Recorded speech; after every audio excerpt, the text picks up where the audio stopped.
తిరిగి బీసీఎన్ న్యూస్కి స్వాగతం. వ్యసనాలకు దూరమైనప్పుడు చదువుల్లో రాణిస్తారని జేఎన్టీయూ వీసీ ప్రొఫెసర్ మురళీకృష్ణ పేర్కొన్నారు. పశ్చిమ గోదావరి జిల్లా నరసాపురం మండలం ఇంజనీరింగ్ కళాశాలలో జరిగిన కార్యక్రమానికి ఆయన ముఖ్య అతిథిగా హాజరై మురళీకృష్ణ పాల్గొని మాట్లాడుతూ నేటి విద్యార్థులు మద్యం, గంజాయి వంటి చెడు వ్యసనాలకు బానిసలుగా మారుతున్నారని అన్నారు. తల్లిదండ్రులు ప్రతిరోజు విద్యార్థుల నడవడికను గమనించాలని అన్నారు. ఇంజనీరింగ్ చదివే విద్యార్థులకు ప్రతి క్షణం ఎంతో విలువైందని, నేర్చుకున్న విషయాన్ని ఎదుటివారితో పంచుకున్నప్పుడే అది వికసిస్తుందని అన్నారు. అందుకే విద్యార్థులు తెలిసిన విషయాలను 10 మందితో పంచుకోవడం అలవర్చుకోవాలని అన్నారు.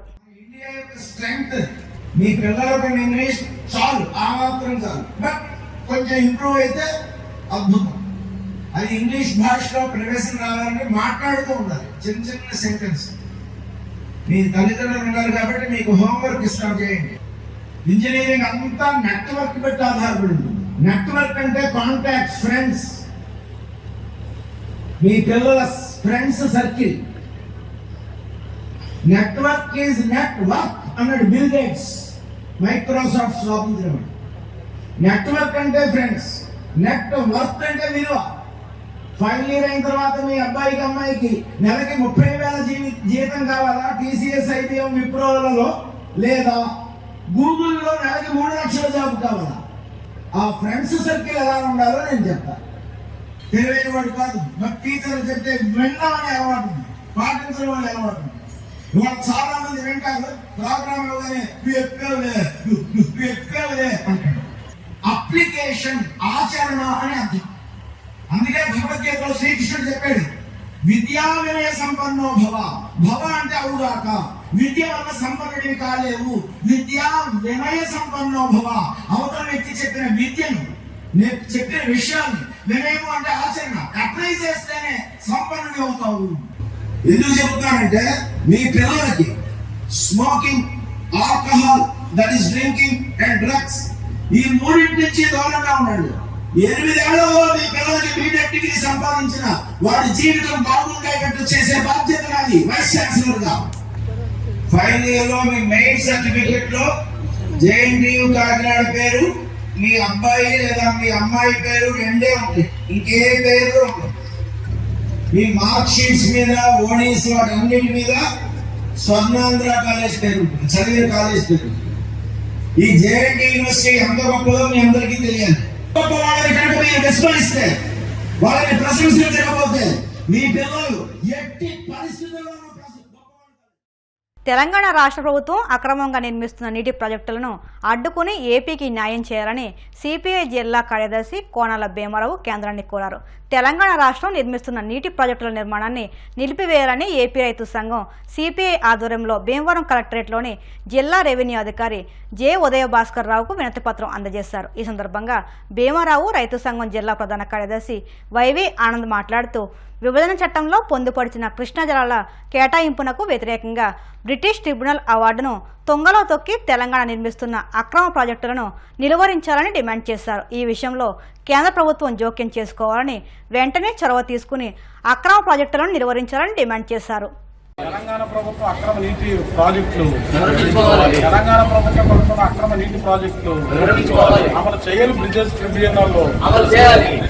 2014 విభజన చట్టం ట్రిబ్యునల్స్ అన్నింటినీ 2014 రాష్ట్ర విభజన చట్టం ట్రిబ్యునల్స్ అన్నింటినీ రాష్ట్ర విభజన చట్టానికి విరుద్ధంగా తెలంగాణ రాష్ట్ర ప్రభుత్వం అనేక ట్రిబ్యునల్స్ని వ్యతిరేకిస్తూ ఇవాళ నీటి ప్రాజెక్టుల నిర్మాణానికి పూనుకుంటా ఉంది.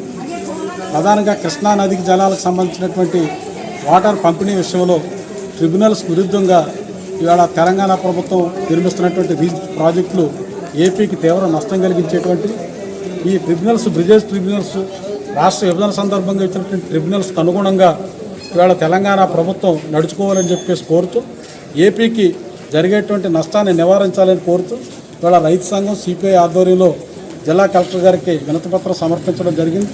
రాష్ట్ర విభజన చట్టం అనుగుణంగా ఇవాళ నీటి పంపిణీ చేసేదానికోసం, ప్రభుత్వాలు ఇచ్చినటువంటి ట్రిబ్యునల్స్ని యథాతథంగా అమలు జరిపేదానికోసం, అలాగే తెలంగాణ ప్రభుత్వం నిర్మిస్తున్నటువంటి అక్రమ నీటి ప్రాజెక్టులన్నింటిని కూడా తక్షణమే నిలిపివేసి ఏపీకి న్యాయం చేయాలని చెప్పి ప్రభుత్వాన్ని కోరుతూ ఈరోజు కలెక్టర్ గారికి వినతిపత్రం సమర్పించాం. ప్రభుత్వాలు స్పందించాలి. ఇవాళ రాష్ట్రాల మధ్య ఈ నీటి సమస్యలు పరిష్కరించే దాంట్లో ట్రిబ్యునల్స్కి అనుగుణంగా ఇవాళ ప్రభుత్వాలు పనిచేసే విధంగా ఇవాళ కేంద్ర ప్రభుత్వం ఇవాళ చొరవ తీసుకొని ఏపీ తెలంగాణ మధ్యన ఉన్నటువంటి నీటి పంపకాల విషయంలో ట్రిబ్యునల్స్కు అనుగుణంగా పరిష్కారం చేసి ఏపీకి న్యాయం చేయాలని చెప్పి ప్రభుత్వాన్ని డిమాండ్ చేస్తాం. ప్రతి ఒక్కరిపై చౌడమ్మ తల్లి దీవెనలు ఉండాలని కోరుకుంటున్నట్టు ఎగువపల్లె గ్రామ ప్రముఖులు విశ్వనాథరెడ్డి కుటుంబ సభ్యులు ఆకాంక్షించారు. వైఎస్ఆర్ కడప జిల్లా పెండ్లిమర్రి మండలం ఎగువపల్లెలో పురాతన చౌడమ్మ ఆలయంలో అమ్మవారి ఉత్సవాలు ఘనంగా నిర్వహించారు.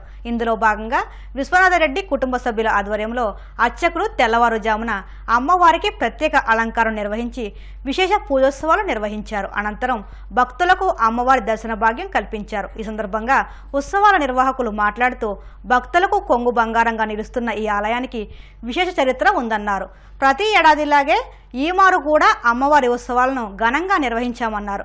అమ్మవారి ఆశీస్సులతో తమ గ్రామ ప్రజలతో పాటు జిల్లా వాసులు సుఖ సంతోషాలతో ఉండాలని కోరుకుంటున్నామన్నారు. చివరగా ఉత్సవాల్లో భాగంగా నిర్వహించిన చెక్క భజన ఇతర సాంస్కృతిక కార్యక్రమాలు భక్తులను విశేషంగా ఆకట్టుకున్నాయి.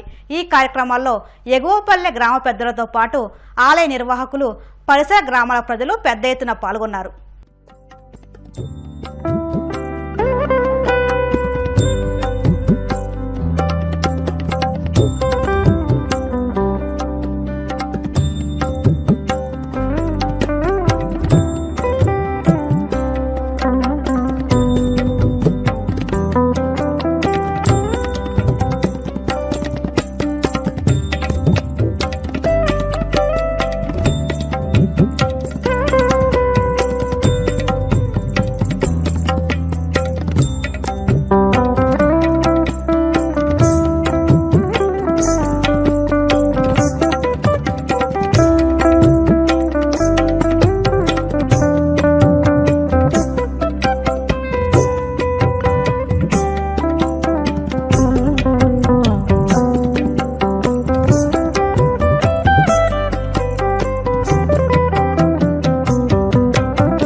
అమ్మవారు అంటే శ్రీ చౌడేశ్వరి అమ్మవారు జన్మించినట్టుగా మనకు పురాణాలు చెప్తున్నాయి. ఇంకా మనకి తొగట రాజులు అని చెప్తూ ఉంటారు. మీకు ఈ తొగట కులానికి సంబంధించిన వాళ్ళందరూ కూడా వాళ్ళు ఈ అమ్మవారి యొక్క జన్మదినాన్ని చాలా అద్భుతంగా నిర్వహిస్తూ ఉంటారు. అంటే ఎక్కడైతే చౌడేశ్వరి అమ్మవారు కొలువై ఉంటుందో అక్కడ ఈ ఆషాఢ బహుళ అమావాస్య రోజున అంగరంగ వైభవంగా అమ్మవారికి కార్యక్రమాలు జరుపుకుంటూ ఉంటారు. తర్వాత వాహన పూజలు కానీ, అదేవిధంగా మనకి ఇంటికి ఏదైనా నరదృష్టి ఉన్నా ఇలాంటి కార్యక్రమాలన్నీ కూడా అమావాస్య రోజే చేసుకోండి అని చెప్తుంటారు. ఎందుకు అమావాస్య రోజు చేసుకోవాలి అంటే, ఎందుకు అమావాస్యకి శక్తి ఉందంటే అమావాస్య రోజునే అమ్మవారు జన్మించింది. అంటే అమావాస్యకి అంత శక్తి ఉంటుందన్నమాట. ఆ విధంగా ఈ ఆషాఢ బహుళ అమావాస్య రోజున చౌడేశ్వరి అమ్మవారి యొక్క జన్మదినాన్ని చాలా అద్భుతంగా మన ఎగోపల్లి గ్రామ ప్రజలందరూ కూడా నిర్వహిస్తూ ఉంటారు. శుభం. రాష్ట్రంలో జగన్ 5 సంవత్సరాల పాలనలో ఖజానా ఖాళీ అయిన చంద్రబాబు పాలన అనుభవంతో రాష్ట్రాన్ని ముందుకు నడుపుతున్నారని మంత్రి నిమ్మల రామనాయుడు పేర్కొన్నారు. పశ్చిమ గోదావరి జిల్లా యలమంచిలి మండలం అబ్బిరాజుపాలెం గ్రామంలో వరద ముంపు ప్రాంతాల రైతులకు ఉచితంగా పశువుల దాణా అందించారు. అనంతరం మంత్రి మాట్లాడుతూ చంద్రబాబు అధికారం చేపట్టిన వెంటనే 1వ తేదీన పెన్షన్లు, ఉద్యోగుల జీతాలు అందించిన ఘనత ఎన్డీఏ ప్రభుత్వానికే దక్కిందన్నారు. అప్పుల మయంలో ఉన్నటువంటి పరిస్థితి, అప్పుల ఊబిలో ఉన్నటువంటి పరిస్థితి, ఖజానా అంతా కూడా ఖాళీగా ఉన్నటువంటి పరిస్థితి గత 5 సంవత్సరాల్లో చూసాం. ఈ రాష్ట్రం అప్పుల్లో ఉందని నేను చెప్పడం కాదు, ఏదైతే నిన్ననే చాలా క్లియర్ గా NIPFC వాళ్లే చెప్పడం జరిగింది. ఏదైతే national institute of public finance and policy వాళ్లే నిన్న చెప్పారు. GSDPలో ఆంధ్రప్రదేశ్ రాష్ట్ర అప్పుల వాటా 36% ఉందని. అంటే ఏదైతే 2019-20లో ఇది 24% ఉంటే 2020-21లో 28% పెరిగింది. 2021-22 తర్వాత 2022-23 అంటే చూసేటప్పటికి 36%. మరి ఈవేళ GSDP అప్పుల్లో ఉన్నటువంటి వాళ్ళే, రాష్ట్ర అప్పులు వాళ్ళే తెలియపరిచినటువంటి పరిస్థితి. అంటే ఈ రకంగా ఇంత అప్పుల్లో ఉన్నటువంటి పరిస్థితుల్లో కూడా నిన్ననే మీరు చూసారు 1వ తేదీ వచ్చింది. 1వ తేదీ వస్తే ఒక్కరోజు దగ్గర 8,300 కోట్ల రూపాయలు. ఒక్కరోజు 8,300 కోట్ల రూపాయలు ఖాతాల్లోకి వేసాం. ఏదైతే 5,300 కోట్లు ప్రభుత్వ ఉద్యోగాలకు సంబంధించినటువంటి వారి జీతాలు, వాళ్ళ పెన్షన్లు 1వ తేదీనే వాళ్ళ అకౌంట్లోకి చాలా కాలం తర్వాత. ఎందుకంటే గతంలో జీతాలంటే మరి 2వ తారీఖు, 5వ తారీఖు, 10వ తారీఖు ఒక్కొక్కరికి ఒక్కొక్క రోజు పడేది.